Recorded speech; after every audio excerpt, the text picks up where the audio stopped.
Hello. There are two categories of dances in the Baroque repertoire.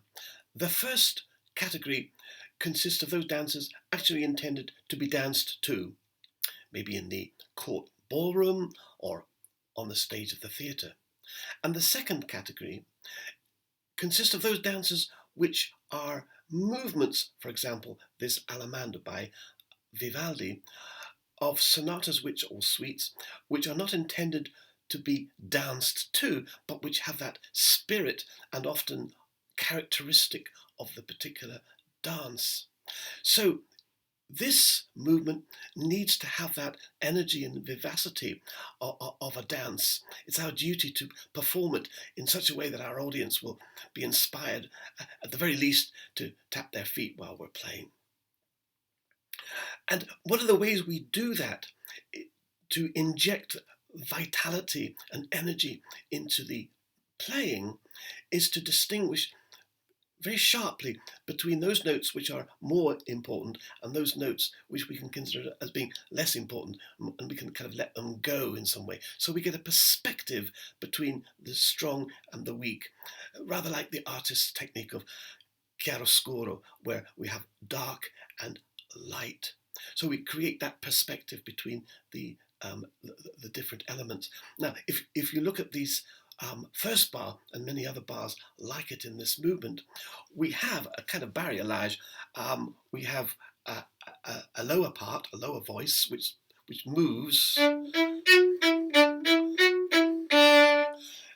that's a more interesting part than the top part, which is static, E flat, and it doesn't move. So we must be able to separate out those two, active part and the more passive upper part in this case.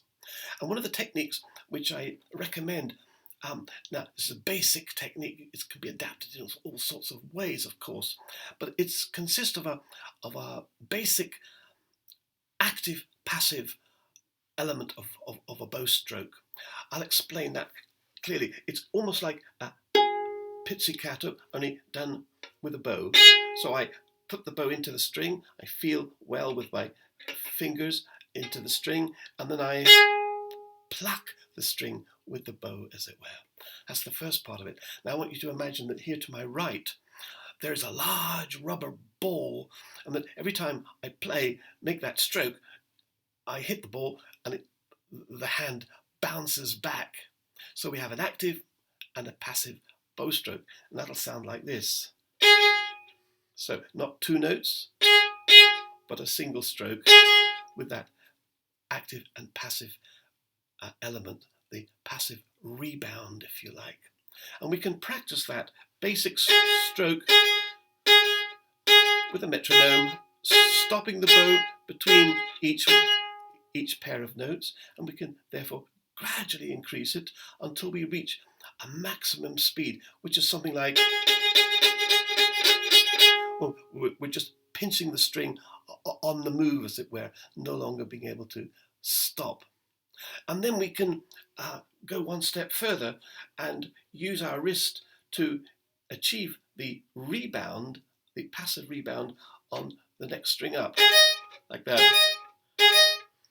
And again, we can do that with the metronome until we reach the maximum. And that's exactly what we're going to do in the first bar and many other bars like it in this piece. So we have that active lower part and passive upper part. Now, no bar is complete without its micro dynamics, if you like, and I suggest starting this bar strong and backing off a little and then going with a crescendo into the next bar. So we get something like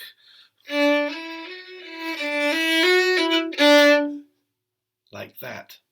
And we can do that by changing the location along the bow, because the Baroque bow, it's weaker at the point and stronger at the frog. So we can move around the bow to achieve a different dynamic range in a way that we can't really with the modern bow, because the modern bow is specifically designed not to have that faculty.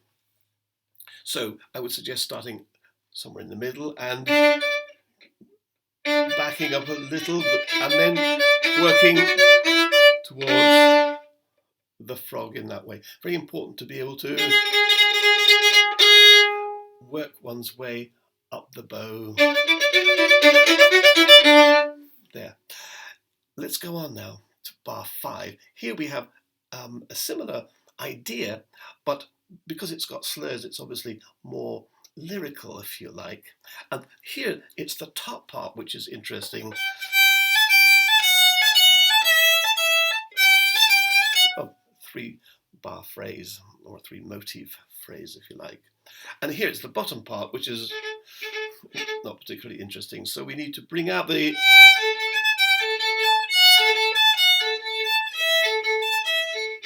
difference between the stronger, more expressive upper part and the less expressive, static lower part.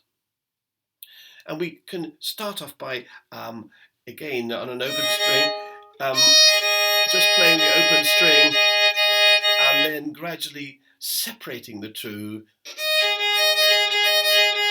with a little bit of rising and lowering in the wrist. Again, probably worth our while to practice that with a metronome, so that we can constantly get faster and faster. So when we have like that, and it's probably in a crescendo according to the harmonic pattern, isn't it? So then we come to bar 8, and bar 8 consists of single note followed by 3 slurred notes.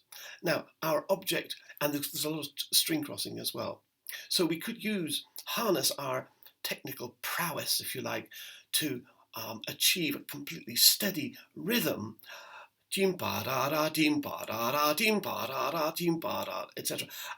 But that's not very interesting, and I think that's why Vivaldi bows it in that way. So bowings and rhythm are connected. The bowing is a kind of clue as to the rhythm. Now we have the top notes, so the first of every 4.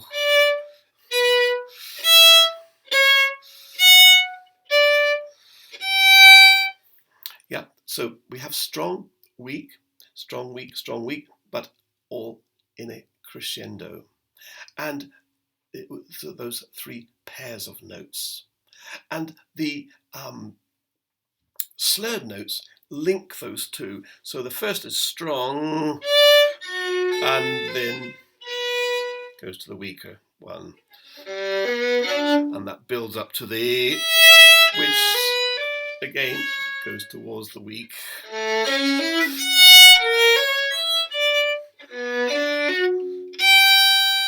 Yeah, so we have that sequence, and the rhythm of it will be slightly elongating the single notes and then making up for lost time on the other notes.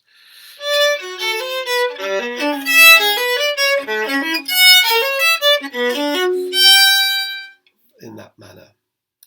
Now, bars 11 and 12, well, here we could play in first position, but that's not very nice. And anyway, Leopold Mozart, looking down on us from up there, he would really not approve of that string crossing. So he always asks us to play notes like that on one string to avoid that rather ugly string crossing. So I'm going to turn around to show you how the different ways of doing that. Now I have quite a large hand, so I can extend without actually shifting. Now I am in half position, as Leopold calls it, so second position, and then I just bring my hand back for the remainder of the notes. That's how I would do it. But if you have smaller hands, or you find that uncomfortable, then you will have to go into second position. And then what do you do? Well, if you follow Gimignani, he says, come back with the hand and then find a place where it's convenient to normalize the hand.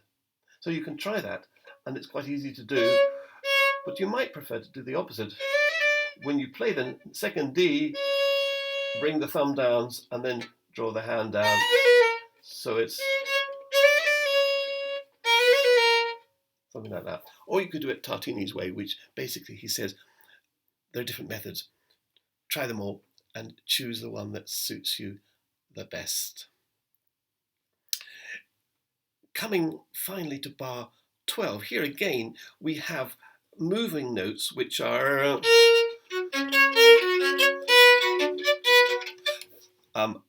important on the top, and the other ones we can say that they're secondary. A little bit like if you can imagine playing the first two notes with the right hand on a keyboard and the other notes on the left. So we get again a perspective between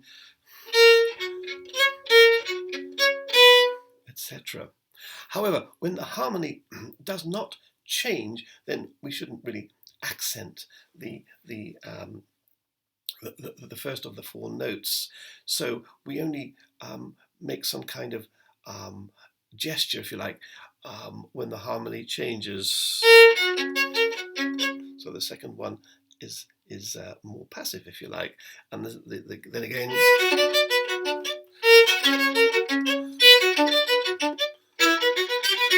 There we have a little bit like at the beginning.